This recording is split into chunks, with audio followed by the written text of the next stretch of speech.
Join us now for Health for Life, brought to you by Hamilton Healthcare System. Today, we're talking with Dr. Ashish Kabir of Hamilton Physician Group, Dalton. Thank you for joining us today, Dr. Kabir. Glad to be back. We're glad you're here. Dr. Kabir is a neurologist at Hamilton Physician Group-Neurology, located inside the Medical Plaza across from Hamilton Medical Center. He and Dr. Juan Gonzalez diagnose, treat, and manage issues related to the brain, spinal cord, nerves, and muscles. They specialize in the care of Alzheimer's disease, Parkinson's disease, seizure disorders, migraines, carpal tunnel syndrome, and strokes. Today, Dr. Kabir will be talking with us about dementia, Alzheimer's disease, and Parkinson's disease. Dr. Kabir, we have a whole lot of ground to cover today, so let's get started.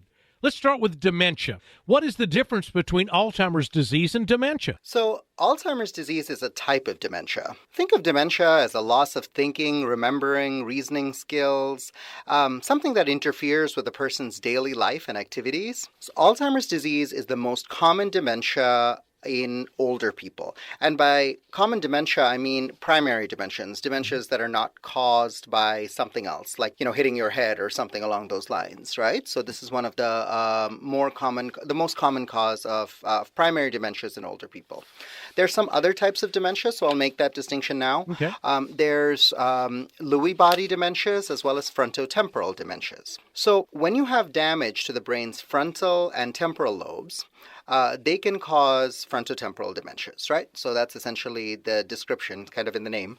Frontotemporal dementias essentially are damage or injury to the neurons, the brain cells themselves. As the neurons die in the frontal and temporal regions, these areas shrink or atrophy. Eventually, when there aren't available brain cells left, the brain loses its ability to compensate, and the damage causes difficulties in thinking, behaviors, and essentially the functions associated and controlled by those parts of the brain. So some symptoms you might see might include unusual behaviors, emotional problems, difficulty communicating, difficulty with work, walking, that sort of thing. Yeah, I understand. Now, I have heard of young people, not, and I don't mean kids, but I'm talking about their 30s and 40s having issues with this. Is that common? Yes, it's more common than you think it is. I think people tend to be, this is just me, or this is just so-and-so a little bit. And so I think it's important to try to start to recognize these as diseases and sometimes conditions that we really do have, if not cures for necessarily, certainly things you can do to try to diagnose and try to control the symptoms. And maybe slow it down? That's it, exactly. That would be the hope. But the first thing to do is to try to find out if there's something that's a primary dementia or a secondary dementia, which means is there something else causing the memory problems versus, a disease that in and of itself causes loss of brain cells, if that makes sense. It does make sense. Now, I had an aunt, and she was very young. She died probably in her late 50s. She had this issue. And the way that it was explained to me, and you tell me if I'm correct, it got to the point to where her brain was not able to make her body breathe, and it just couldn't do any of these things that it does, on its own without us thinking about that. Right. So it's very, very sad when you see diseases like this in younger patients, of course. I mean, it's of course sad in everybody, but a lot of the times you see such conditions in younger patients, it's something very, very serious. Diseases like CJD, diseases like infections, meningitis, encephalitis, things like that. They're rare, thankfully, but they can also be caused by multiple sclerosis, for example, or seizure disorders. All of these actually can lead to dementias, unfortunately, and oftentimes we see these as very young patients.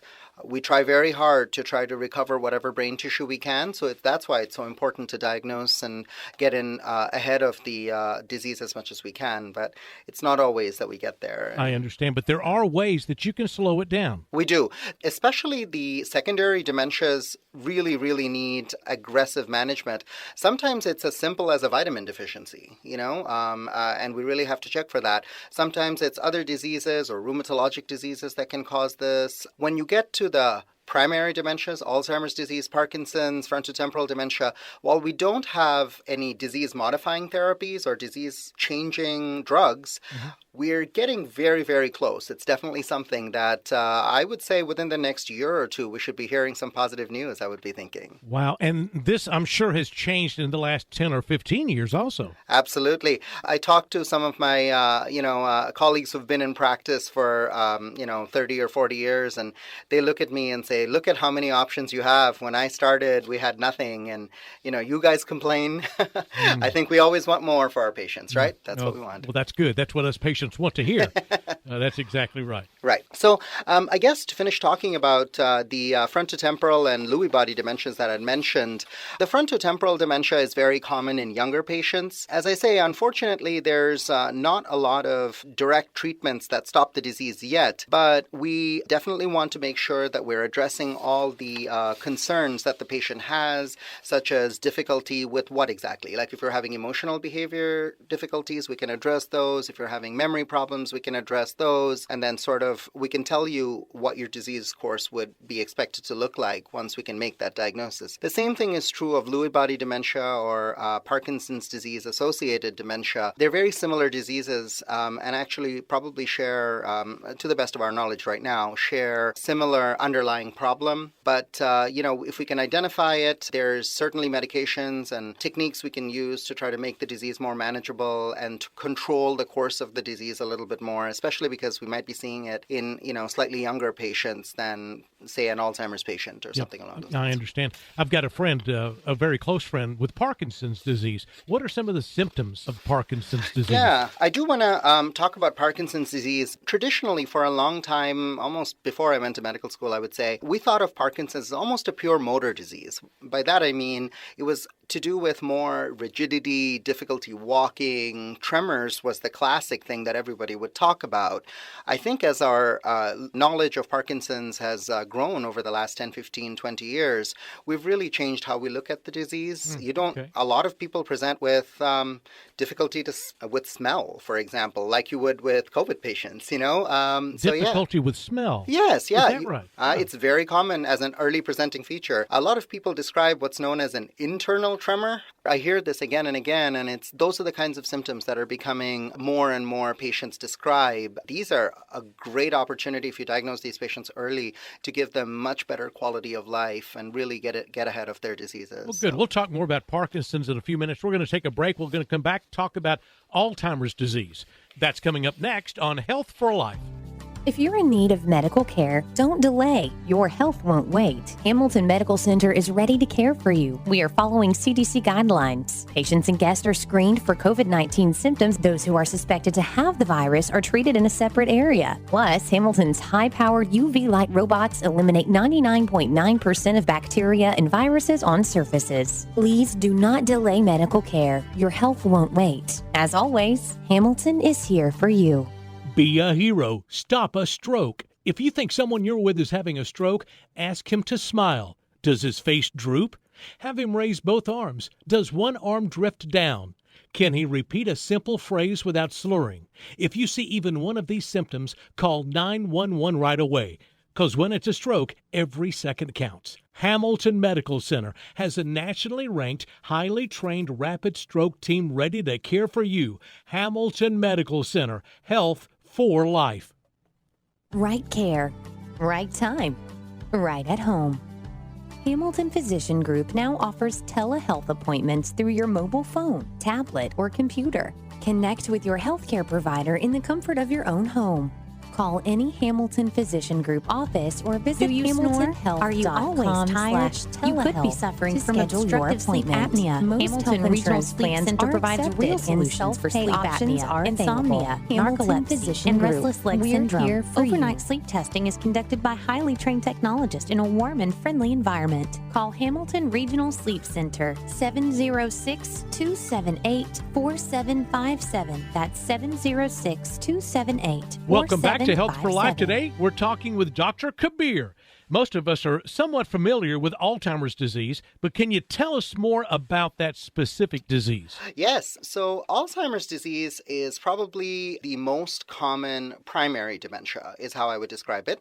It's a type of dementia, as we'd mentioned, is a loss of thinking, remembering, or reasoning skills, something that interferes with your daily activities of life, right? Alzheimer's disease is the first thing that, comes to mind when you think of memory loss and dementia as a syndrome in older people. Now, what are some of the early signs of Alzheimer's disease? Right. The most common signs are memory problems.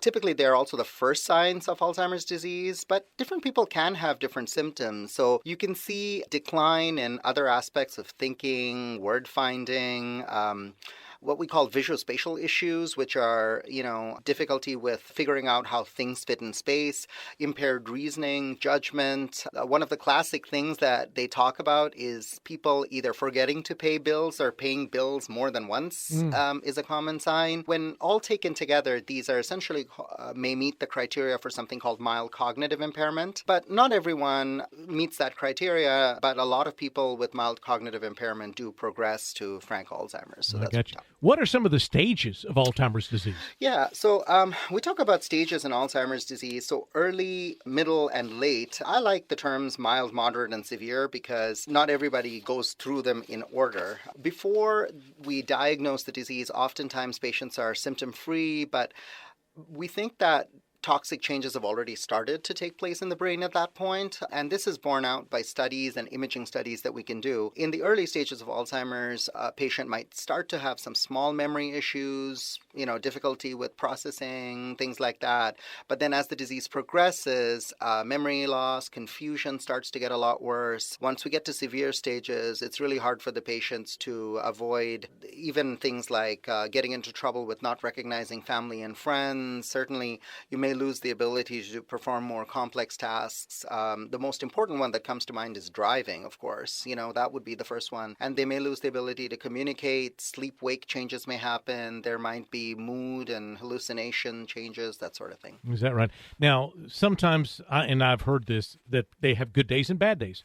Some good days they can remember things that they can't. And is this usually short-term memory or long-term memory, or could it be both? So classically in Alzheimer's disease, it tends to be short-term memory. You tend to remember things like from your a long time marriage. ago? Right, yeah, like your wedding anniversary or something. You tend to remember those things. But, as we get later in the disease, sometimes you lose some of those things as well. And you might lose, like, say, your grandchildren's names or something along those lines. That's not uncommon. Now, what are some of the causes of Alzheimer's disease? That's been changing a fair bit over the last little while as we get a better understanding of the disease. But long story short, we think that there is a genetic component. We think that there is a abnormal proteins called beta amyloid and tau, which are involved in injury to the brain cells and death of those brain cells that happens in Alzheimer's. But a lot of these are probably all happening at the same time. There is probably a genetic predisposition. So you're talking about hereditary? Yes, a hereditary predisposition, right, exactly. A lot of people have family members that have Alzheimer's. You'll hear a lot of patients say, my mother had it, or my sister has it, or something along those lines. But that's not always true. You can certainly, if you have Alzheimer's disease at an earlier age, a lot of the time the disease can be hereditary, but a lot of people get it much later in their life, and you can't identify, or at least you certainly wasn't diagnosed, someone in their family that has it. When someone comes to you and they have advanced and Alzheimer's disease, and they're just not able to function. There's so many things that they can't. But let's go back to what I said before. They have a good day and a bad day. Right. What would cause the good day? I mean, it's not like these brain cells come back to life, is it? Yeah. So if you think of brain cells as individual blocks, if that makes sense, that store information, that doesn't make any sense, right? So that's why we think people actually have good days and bad days. It's not so much that you have blocks of information, but the pathways that connect these blocks of information, that's what's injured. So on a good day, your brain can communicate with itself very quickly, very well, and that's what you would call a good day. Your memory comes back, you see things, and you're like, oh yeah, that's who that was. On a bad day, maybe you're distracted, maybe you're nervous, maybe you're anxious, maybe you're in an unfamiliar environment. All of those things can cause bad days, if that makes sense. It's harder for the brain to use its own highways, if you want, to get information from one side to another. So that would be what we think is responsible for good and bad days. But unfortunately, with all the neurodegenerative diseases diseases, you will start to have more bad days than good. What we want to do is to give you the maximum use of your good days and to prevent the bad ones as much as we can. So it's at this point, there is not a cure. There is unfortunately not a cure. Not a cure. But at this point, sometimes, hopefully more times than not, you can slow it down. Absolutely. I think what we can do is we have a couple of medications that I want to talk about, but what's really exciting, and watch your newspapers because this is something we've been hoping for a long time. We do believe that, we will sooner rather than later have what we call disease-modifying therapies, which in theory should stop the progression of the cell death. This is hopeful. This is me, the optimist, doing this, but we're very close. We've come very close a number of times. So wonderful. So stopping the progression. So what you're saying is when you get to this point, you won't get any better, but it just won't get any worse. Right. That would be wonderful. Wouldn't it? Wouldn't that be fantastic? Yeah. That is great information. We're going to take a quick break. When we come back, we're going to talk about some of the treatments available at Hamilton Physician Group-Neurology for Alzheimer's disease. We'll be right back. Join us on a journey to better health. Health for life. Simply put, that is why Hamilton Medical Center is here. From primary care and specialty care practices near you, an accredited chest pain center, a certified joint replacement program, a new children's institute, cancer institute, endoscopy center, and more. Hamilton is here for you and your family. Learn more at hamiltonhealth.com. Hamilton Healthcare System. Health for life. Be a hero. Stop a stroke. If you think someone you're with is having a stroke, ask him to smile. Does his face droop? Have him raise both arms. Does one arm drift down? Can he repeat a simple phrase without slurring? If you see even one of these symptoms, call 911 right away. Because when it's a stroke, every second counts. Hamilton Medical Center has a nationally ranked, highly trained rapid stroke team ready to care for you. Hamilton Medical Center. Health for life. Is it time for a heart-to-heart?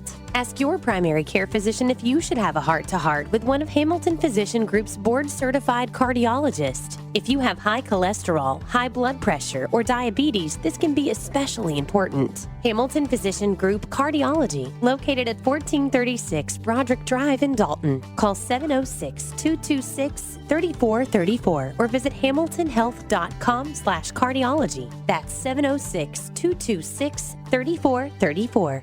Did you know that colon cancer claims over 50,000 lives each year? The good news is that colonoscopies save lives. Convenient appointments are available at Hamilton Medical Center's new Bandy Endoscopy Center, located at the corner of Broderick and Memorial Drives. Hamilton follows CDC guidelines and screens for COVID-19 symptoms at the door. If you are age 50 or older or have a family history of colon cancer, ask your primary care provider to schedule your colonoscopy. Please don't delay important medical screenings. Your health won't wait. If you're in need of medical care, don't delay. Your health won't wait. Hamilton Medical Center is ready to care for you. We are following CDC guidelines. Patients and guests are screened for COVID-19 symptoms. Those who are suspected to have the virus are treated in a separate area. Plus, Hamilton's high-powered UV light robots eliminate 99.9% of bacteria and viruses on surfaces. Please do not delay medical care. Your health won't wait. As always, Hamilton is here for you. Welcome back to Health for Life, talking with Dr. Kabir from the Hamilton Physician Group-Neurology.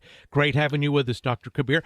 We were talking about Alzheimer's disease before we took that break. Tell us about some of the treatments that are available for Alzheimer's disease. Right. It's very important to know, as we talked about before, that there isn't what we call disease-modifying therapy, but that's just important to stay up front. There's a lot we can do to make your experience of the disease better and overall try to give you the best quality of life possible with this diagnosis. So that being said, there's two major classes of medications that we use to treat Alzheimer's. The first one is what are known as cholinesterase inhibitors, and the second one is called Memantine. Both of these have been shown to decrease the rate at which memory loss occurs in Alzheimer's, so that's what we use. The first class, the cholinesterase inhibitors, so if you think back to what happens in Alzheimer's disease, what we think happens is when the cells in the brain die, those cells were responsible for producing a neurotransmitter called acetylcholine. One of of the normal things that happens is your brain breaks down this neurotransmitter so that more can be available if you want to send a new message using an enzyme called acetylcholinesterase. All that means is when the cells die, no acetylcholine, so any even remaining cells that produce it, they'll get used up really quickly. So if we block that process, the patient has more neurotransmitter available, and therefore the patient doesn't have quite the degeneration that we expect. So that's what we think happens with acetylcholine is esterase inhibitors such as Aricept, Exelon, the patch, and Razidine. And then memantine, what we think happens is it may help the patient focus a little bit, again, by modifying neurotransmitters. There's a number of mechanisms that happen. I guess what I'm trying to say is when you first come to see your doctor and you get diagnosed with Alzheimer's, you might get treated with Aricept. These are more used in, and they're FDA approved for mild, moderate, and severe stages, but more used in the mild and moderate stages. They're relatively very well tolerated medications. The side effect profile is actually pretty clean. Obviously, every time you add a medication that works in the brain, you might not have perfect results, but most people tolerate these. And honestly, in my 10 plus years of prescribing these, I don't think I've really had anybody stop it for a side effect reason. And then as the disease progresses, some people add memantine when you're beginning to to approach severe memory issues. So both of these are really, really well tolerated medicines. The patients like them a lot, and they allow the brain to continue normal functioning for as long as the patient has cells left to make those neurotransmitters. Donepezil is an oral pill that's also known as Aricept. Galantamine is as well, and then rivastigmine, or what's known as an Exelon patch, is something you don't actually have to take orally. So that makes it easier. But this is a patch you wear on your arm, That's maybe? right, exactly, Okay. yeah. And like a nicotine patch. Right, okay. Right, just like that. That makes it easier for the patient to remember to put it on, right? You don't have to deal with that. Lots of great information. Dr. Kabir, we're going to take a quick break. When we come back, we're going to talk about Parkinson's disease on Health for Life. Is it time for a heart-to-heart?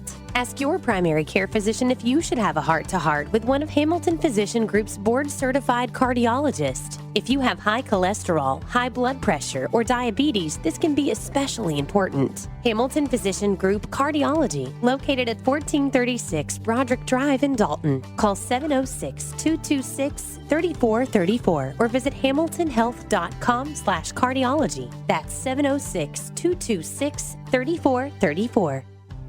If you're in need of medical care, don't delay. Your health won't wait. Hamilton Medical Center is ready to care for you. We are following CDC guidelines. Patients and guests are screened for COVID-19 symptoms. Those who are suspected to have the virus are treated in a separate area. Plus, Hamilton's high-powered UV light robots eliminate 99.9% of bacteria and viruses on surfaces. Please do not delay medical care. Your health won't wait. As always, Hamilton is here for you. Welcome back to Health for Life. Today, talking with Dr. Kabir. Let's talk about Parkinson's disease. What is the cause of Parkinson's disease? Right. Parkinson's disease is a terrible disorder that affects the nervous system. It's also a neurodegenerative disease, so something bad happens to the cells in the brain. That's pretty much what all the neurodegenerative diseases are. In Parkinson's, what happens, we think, is a abnormal protein builds up in a particular area of the brain, and that causes the cells in that area to die. The cells in that area, we think, are responsible for producing a neurotransmitter called dopamine. You have less dopamine. I have heard of dopamine. Right. It's a neurotransmitter that the brain uses to communicate with itself. A lot of the cells that die are in the what are known as basal ganglia areas, and those cells are responsible for movement. So a lot of patients with Parkinson's have difficulty with movement because they don't have that dopamine. So that's what we think the process is. It's a very simplistic explanation. We think there's a lot going on other than that as well. But basically, if you can replace the dopamine, that's usually the first treatments for Parkinson's disease, if that makes sense. And how do you replace the dopamine? Is that something you take orally, or Yes, yeah. So at the beginning stages anyway, we've gotten really smart. Actually, since about the 60s, 70s or so, ago, when the first doses of carbidopa, levodopa is the name of the medicine, came out, we've been pretty good about being able to at least control the motor symptoms of Parkinson's at the beginning, which are the major things you see when those cells in those motor areas die. So what you do is you take a pill, typically about 3 times a day or so with meals, and your shaking or difficulty with movement, such as rigidity, difficulty walking, a lot of that gets a lot better. Patients also say they feel better overall in ways they can't always describe. So that medication is actually usually still, to this day, my first-line treatment. Good. Glad to hear that, and I'm glad you're on top of that. Now, is Parkinson's a disease that is very fast-moving? I mean, you get it and it just happens real quick, or is it slower for some people? How does that work? It does vary in rates. I think that it really does vary. If you have unfortunate younger patients in their 40s or so that get it, typically that can be... In your 40s? I typically think of this being someone that is on, like an elder. Right. You see it in people in their 40s? I do. Parkinson's disease. Yeah, I unfortunately do have a few patients in their 40s. When you have the disease in the earlier ages, what can happen is that it can actually progress a little faster. Idiopathic, or I guess more common, more classic, if you want to call it that, Parkinson's disease tends to be most prevalent in sort of late 50s to 60s and maybe even early 70s. After that, it's actually relatively rare to have new diagnoses of Parkinson's, although we do see that as well. That middle range, to answer your question, sort of progresses. I mean, if there weren't for the new medications that were coming out, this would be more true. But probably at the 5-year mark is when you really start to notice limitations in your ability. And at the 10-year, you probably need some assistive devices. But we're getting much better than that at things. There's always new stuff available. There's surgical options that are available as well. We have the ability to take care of a number of patients who've had surgeries for Parkinson's and who are doing fantastically. This would be brain surgery, I Brain understand. surgery, that's right, yeah. So what we do is, I remember I was saying that the cells produce this neurotransmitter dopamine. Right. So what we can do is we can put an electrode into the brain for very advanced Parkinson's patients to try to stimulate the brain to produce more of its own dopamine. And oftentimes, that way we don't have to struggle with the side effects of the medicines that, you don't have to take the medicine maybe quite as often, or you don't have to take as much of it. And patients do a lot better. They love it once they get it. So is that right? I can't imagine. But if I were to be diagnosed with Parkinson's disease in the early stages, you're looking at about 5 years before it gets... That's typical, I would say. For idiopathic Parkinson's, that's about typical. I think at the 5-year mark, or let's put it this way, if you come to see me with really bad symptoms, you've probably at least had the disease for about 5 years or so. Is would that be right? my guess. Yeah. I understand. Are there tests that can be taken Yeah. to find out how far along you are, or Yeah. if this is something that is just starting? Going to progress? Definitely. We to make the diagnosis of Parkinson's is a little difficult because a lot of it is done very clinically. You have to look at the patient. It's not like I can go into your brain and see if you've killed off your dopamine cells, but we sort of can too. There's a study called a DAT scan that Hamilton is able to offer that can show and really easily help us diagnose Parkinson's that we're lucky to have, that many other major medical centers even don't have. So we've been able to do that. This is available at Hamilton. It is available in Hamilton, yeah. Oftentimes your neurologist, either I or Dr. Gonzalez, will order the test when, if you're earlier on in the disease and we're trying to establish the diagnosis, where your symptoms may not have progressed to the point where the diagnosis is very easy.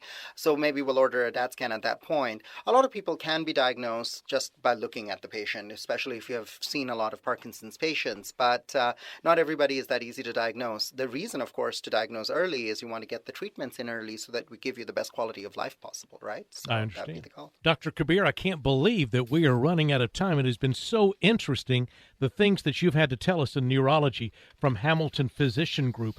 Great having you on the show. Before you leave, is there anything that you would like to leave our listeners with? So I would strongly encourage you, if you've been given a difficult diagnosis that you're coping with or a loved one is coping with, Alzheimer's disease, Parkinson's disease, I think you should definitely make sure that you speak to your neurologist about what options are there on the horizon as well as what's available right now, because I think that's really where the hope is for these diseases. I want to be very encouraging about this. I really do think that we can really offer significant quality of life differences if you keep up with your doctor's appointments and keep up with your relationship with your neurologist, because we really do have some really great things to offer, and we expect to have more in the near future. So hopefully you'll feel comfortable talking to your neurologist about all aspects of your health care, and we'll be happy to help. Dr. Kabir, thank you for being a guest with us today. For more information or an appointment at Hamilton Physician Group-Neurology, call this number, 706-275-6121, 706-275-6121, or visit hamiltonhealth.com/neurology. Join us on a journey to better health. Health for life. Simply put, that is why Hamilton Medical Center is here. Hamilton is here for you and your family. Learn more at hamiltonhealth.com. Hamilton Healthcare System. Health for life. If you're in need of medical care, don't delay. Your health won't wait. Hamilton Medical Center is ready to care for you. We are following CDC guidelines. Patients and guests are screened for COVID-19 symptoms. Those who are suspected to have the virus are treated in a separate area. Plus, Hamilton's high-powered UV light robots eliminate 99.9% of bacteria and viruses on surfaces. Please do not delay medical care. Your health won't wait. As always, Hamilton is here for you. Thank you for listening to Health for Life, a presentation of Hamilton Healthcare System.